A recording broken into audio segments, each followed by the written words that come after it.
दोस्तों नमस्कार, ये है मार्गदर्शन फॉर सिविल सर्विसेज। मैं अनुराग चौधरी। दोस्तों सामान्य अध्ययन वस्तुनिष्ठ प्रश्न संग्रह श्रृंखला में हम सॉल्व करेंगे सामान्य विज्ञान के अंतर्गत रसायन विज्ञान के महत्वपूर्ण प्रश्नों का सेट, जो आपकी आगामी परीक्षाओं जैसे यूपीपीसीएस प्रारंभिक परीक्षा, आरओ एआरओ यानी समीक्षाधिकारी सहायक समीक्षाधिकारी, लोअर पीसीएस तथा अधीनस्थ सेवा चयन आयोग द्वारा आयोजित की जाने वाली विभिन्न परीक्षाओं के लिए बहुत ही उपयोगी है। दोस्तों इस वीडियो में हम बहुलक एवं रेसे, ईंधन, उर्वरक एवं अपमार्जक, रसायन विज्ञान की प्रमुख खोजें, तत्व और उनसे संबंधित महत्वपूर्ण प्रश्नों को कवर करेंगे। तो आइए शुरू करते हैं सामान्य अध्ययन वस्तुनिष्ठ प्रश्न संग्रह श्रृंखला में एनसीईआरटी आधारित रसायन विज्ञान के महत्वपूर्ण प्रश्नों का भाग 3। आइए सबसे पहले दोस्तों बहुलक एवं रेसे से संबंधित प्रश्नों को कवर करते हैं। देखिए आज की वीडियो का जो पहला प्रश्न है, एक प्राकृतिक बहुलक नहीं है। ऑप्शन है आपके ऊन, रेशम, चमड़ा या फिर नायलॉन। तो सही उत्तर क्या हो जाएगा दोस्तों? सही उत्तर हो जाएगा ऑप्शन डी, नायलॉन प्राकृतिक बहुलक नहीं है। दोस्तों बहुलक या पॉलीमर उच्च अणुभार वाले बड़े अणु होते हैं जो सरल अणुओं के परस्पर संयोग से बनते हैं। सरल अणुओं के संयोजन की यह प्रक्रिया बहुलकीकरण या पॉलीमराइजेशन कहलाती है। दोस्तों बहुलक जो प्राकृतिक बहुलक हैं उनमें ऊन, रेशम, चमड़ा और प्राकृतिक रबर तथा सेलुलेज ये प्राकृतिक बहुलक के उदाहरण हैं। और कृत्रिम बहुलक या संश्लेषित बहुलकों में plastic, polythene, Teflon, nylon, Bakelite, polyvinyl chloride और कृत्रिम रबर आदि हैं। तो याद रखिएगा प्राकृतिक बहुलक नहीं है नायलॉन। अगला प्रश्न है दोस्तों, बहुलक जो विशेषतः बर्तनों पर न चिपकने वाली सतह के रूप में प्रयुक्त किया जाता है, तो ये क्या होता है दोस्तों? ये टेफ्लॉन बहुलक होता है, PTFE, पॉलीटेट्राफ्लोरोएथिलीन। इसको सामान्यतः टेफ्लॉन के नाम से जाना जाता है। टेफ्लॉन का रासायनिक नाम एक बार फिर से सुनिए, पॉलीटेट्राफ्लोरोएथिलीन। और ये एक संश्लेषित बहुलक है। ये अत्यंत कठोर, चिकना और प्रतिक्रियाशील पदार्थ होता है जिस पर उष्मा, अम्ल और क्षार आदि का प्रभाव नहीं पड़ता है। इसलिए इसके विभिन्न उपयोग किए जाते हैं, जैसे न चिपकने वाले बर्तन यानी नॉन स्टिक बनाने में, अत्यधिक अभिक्रियाशील और संक्षारक रसायनों के कंटेनर बनाने में, और स्नेहक यानी लुब्रिकेंट के रूप में टेफ्लॉन का प्रयोग किया जाता है। अगला प्रश्न है दोस्तों, बुलेट प्रूफ कांच बनाने के लिए कौन सा बहुलक प्रयुक्त किया जाता है? ऑप्शन है पॉलीवाइनिल क्लोराइड, पॉलीएमाइड, पॉलीएथिलीन या पॉलीकार्बोनेट। तो सही उत्तर है ऑप्शन डी, पॉलीकार्बोनेट। दोस्तों पॉलीकार्बोनेट थर्मोप्लास्टिक पॉलीमर का एक समूह है। यह एक कठोर और पारदर्शी प्लास्टिक है जो बिस्फेनॉल ए और फास्जीन की अभिक्रिया से प्राप्त किया जाता है। बुलेट प्रूफ कांच के निर्माण में पॉलीकार्बोनेट, थर्मोप्लास्टिक या लेमिनेटेड कांच की परतों का उपयोग किया जाता है। तो याद रखिएगा दोस्तों बुलेट प्रूफ कांच बनाने के लिए पॉलीकार्बोनेट का प्रयोग किया जाता है। अगला प्रश्न पूछा गया है आपसे कि एक प्राकृतिक बहुलक या नेचुरल पॉलीमर है। देखिए बैकेलाइट, सेलुलोज, पीवीसी या नायलॉन। तो उत्तर है दोस्तों सेलुलोज। देखिए सेलुलोज जो है लकड़ी, रेशम, त्वचा और रबर आदि ये प्राकृतिक बहुलक हैं, जबकि बैकेलाइट, पॉलीवाइनिल क्लोराइड, पॉलीथीन और नायलॉन ये कृत्रिम बहुलक के उदाहरण हैं। तो याद रखिएगा सेलुलोज प्राकृतिक बहुलक का उदाहरण है।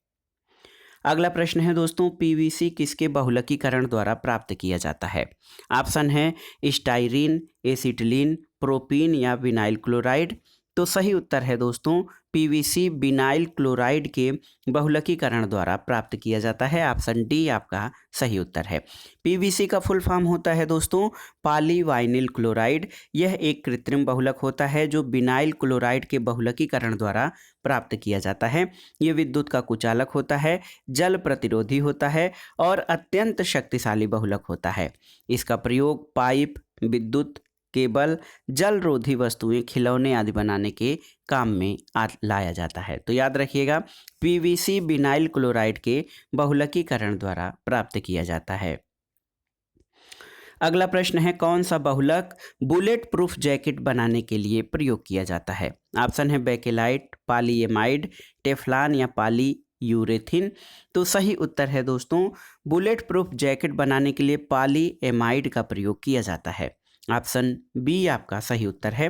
दोस्तों, बुलेट प्रूफ जैकेट के निर्माण में पॉलीएमाइड, पॉलीपेराफेनेलिन, टेरेप्थलेमाइड नामक बहुलक का प्रयोग होता है और ये एक सिंथेटिक फाइबर होता है। इसका सामान्य नाम केवलार होता है और बुलेट प्रूफ खिड़की बनाने के लिए पॉलीकार्बोनेट का प्रयोग किया जाता है। तो दो चीज़ें हैं दोस्तों, बुलेट प्रूफ, देखिए आपसे पूछा गया है कि बुलेट प्रूफ कांच बनाने के लिए पॉलीकार्बोनेट का प्रयोग किया जाता है और बुलेट प्रूफ जैकेट बनाने के लिए दोस्तों पॉलीएमाइड का प्रयोग किया जाता है। अगला प्रश्न है, किसका उपयोग पॉलीथीन के संश्लेषण में किया जाता है? तो सही उत्तर है एथिलीन। देखिए ऑप्शन डी आपका सही उत्तर है। पॉलीथीन जो है एथिलीन के बहुलकीकरण द्वारा बनाई जाती है। पॉलीथीन विद्युत का कुचालक, नम्य और जल प्रतिरोधी होती है। इसका उपयोग पैकिंग सामग्री, ट्यूब, शीशी, तारों के आवरण आदि बनाने में किया जाता है। तो याद रखिएगा, पॉलीथीन के संश्लेषण जो है, पॉलीथीन के संश्लेषण में जो है एथिलीन का प्रयोग किया जाता है या फिर एथिलीन के बहुलकीकरण द्वारा पॉलीथीन प्राप्त किया जाता है। अब आगे आइए देखते हैं दोस्तों ईंधन यानी फ्यूल से संबंधित महत्वपूर्ण प्रश्नों को। पहला प्रश्न है दोस्तों, निम्नलिखित में से कौन प्राकृतिक ईंधन है? आपको बताना है। कोल गैस, टार, कोक या पेट्रोलियम? तो सही उत्तर हो जाएगा ऑप्शन डी पेट्रोलियम। दोस्तों, पेट्रोलियम पदार्थ ये प्राकृतिक ईंधन के अंतर्गत आता है और ये पृथ्वी के आंतरिक भाग में दबे हुए जीवाश्मों से निर्मित होते हैं। तो याद रखिएगा, पेट्रोलियम प्राकृतिक ईंधन का उदाहरण है। अगला प्रश्न है दोस्तों, मोमबत्ती की ज्वाला के संदर्भ में निम्नलिखित कथनों में से कौन से सही हैं? पहला कथन है कि इसके दीप्त में बिना जले कार्बन कण उपस्थित होते हैं और दूसरा कथन है कि इसका अदीप्त क्षेत्र सबसे अधिक गर्म होता है। तो दोनों ही कथन सही हैं, एक और दो दोनों। तो ऑप्शन सी सही उत्तर हो जाएगा। दोस्तों, व्याख्या देख लेते हैं। किसी पदार्थ के दहन के समय जो पदार्थ वाष्पित होते हैं वे ज्वाला का निर्माण करते हैं। मोमबत्ती के जलने पर उत्पन्न ज्वाला के 3 क्षेत्र होते हैं, ज्योतिहीन क्षेत्र, दीप्त क्षेत्र और अदीप्त क्षेत्र। इसके दीप्त क्षेत्र में बिना जले कार्बन कण उपस्थित होते हैं। इसके अलावा अदीप्त क्षेत्र सबसे अधिक गर्म होता है और ये ज्वाला का सबसे बाहरी क्षेत्र होता है जो कि नीले रंग का होता है। तो याद रखिएगा दोस्तों, मोमबत्ती में इसके दीप्त में बिना जले कार्बन कण होते हैं और इसका अदीप्त क्षेत्र सबसे अधिक गर्म होता है। अगला प्रश्न देखिए, आपसे पूछा गया है कि बायोगैस में मुख्यतः कौन सी गैस होती है? तो सही उत्तर क्या हो जाएगा? दोस्तों, बायोगैस मुख्य रूप से मीथेन और कार्बन डाइऑक्साइड गैसों का मिश्रण है। बायोगैस एक जैव ईंधन यानी बायोफ्यूल है जो ऑक्सीजन की अनुपस्थिति में जैविक अपशिष्ट यानी गोबर, फसलों के अपशिष्ट भाग, फलों और सब्जियों के छिलके, मल आदि के अपघटन से उत्पन्न होती है। बायोगैस विभिन्न गैसों का मिश्रण है जिसमें मीथेन और कार्बन डाइऑक्साइड सर्वाधिक मात्रा में होती है। तो याद रखिएगा, बायोगैस में मुख्यतः कार्बन डाइऑक्साइड और मीथेन गैस होती है।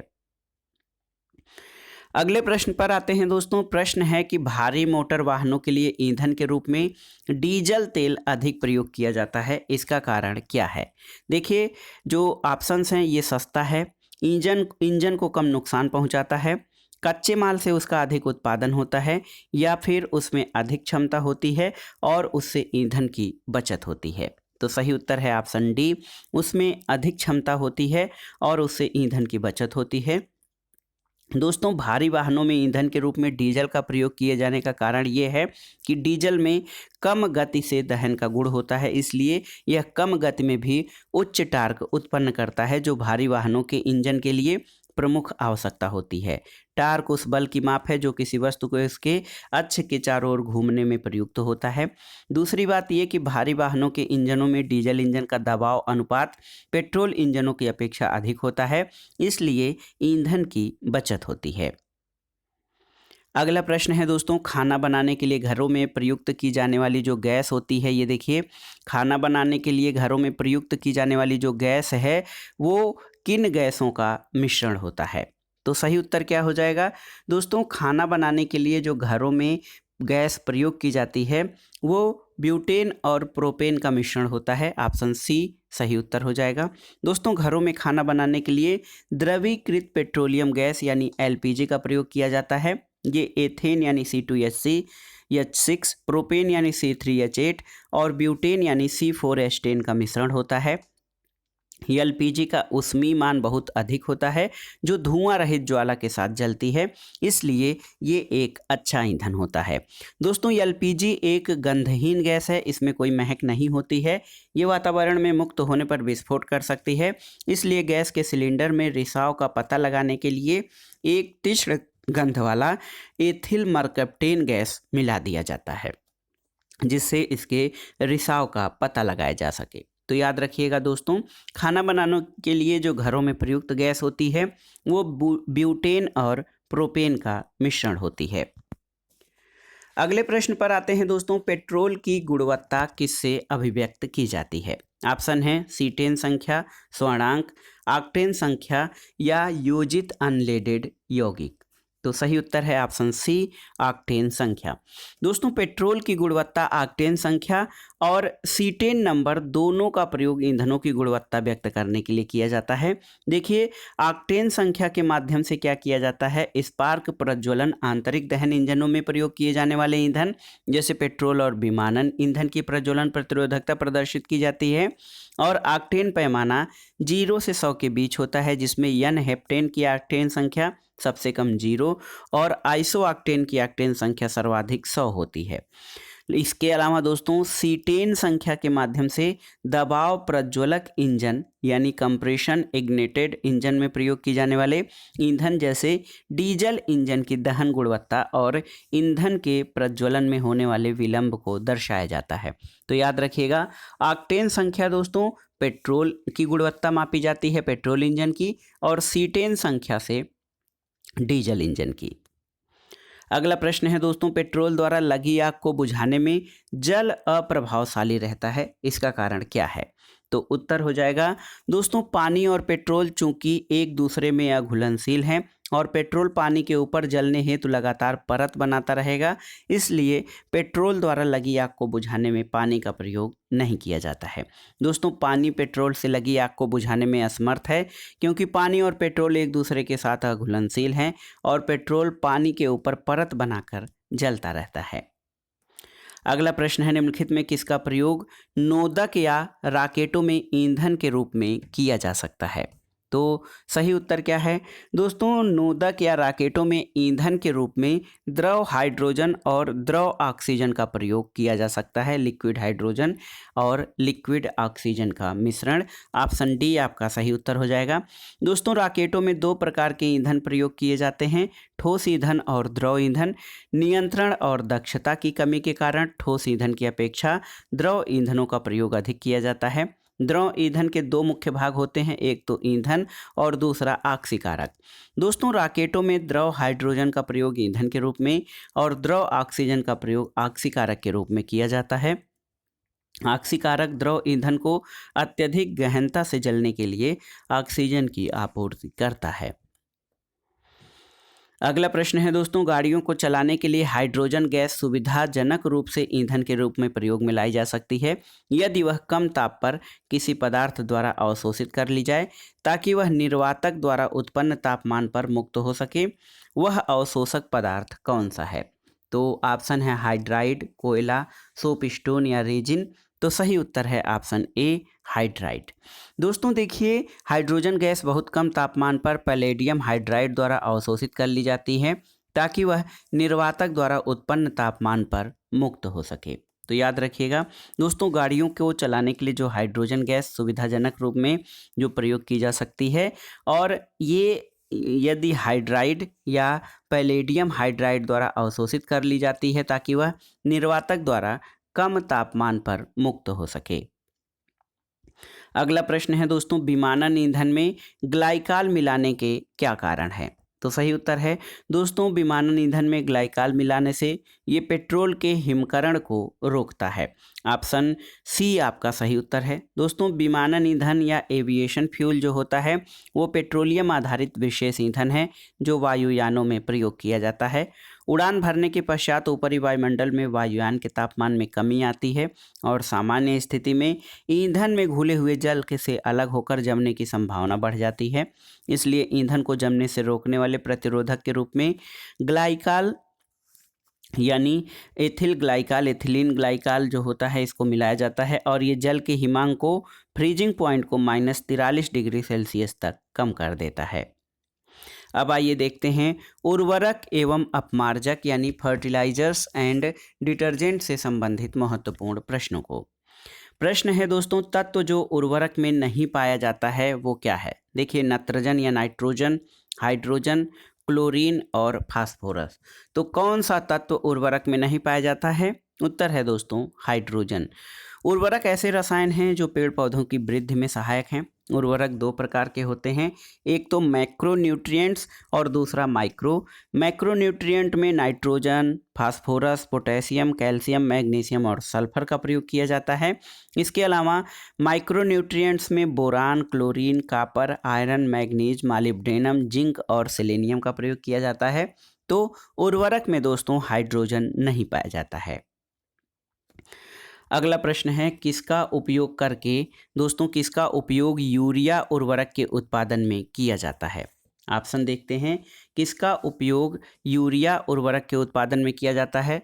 ऑप्शन है दोस्तों देखिए, carbon dioxide, sulphur dioxide, chlorine या नाइट्रिक अम्ल। तो सही उत्तर क्या हो जाएगा? Carbon dioxide. दोस्तों यूरिया यानी CONH2 का ट्वाइस ये एक कार्बनिक यौगिक है जिसे कार्बामाइड भी कहा जाता है। इसमें 46.7% नाइट्रोजन एमाइड के रूप में उपस्थित होती है। यह एक रंगहीन, गंधहीन, ठोस पदार्थ है जो जल में अति विलेय है। बड़े पैमाने पर यूरिया का उत्पादन द्रव अमोनिया और द्रव कार्बन डाइऑक्साइड की अभिक्रिया से होता है। यूरिया एक नाइट्रोजनी उर्वरक है जिसका प्रयोग फसलों को नाइट्रोजन आपूर्ति के लिए किया जाता है। यूरिया वह प्रथम कार्बनिक यौगिक है जिसका निर्माण प्रयोगशाला में 1828 में एक कार्बनिक यौगिक अमोनियम साइनेट से किया गया था। तो याद रखिएगा, यूरिया के उत्पादन में दोस्तों कार्बन डाइऑक्साइड का प्रयोग किया जाता है।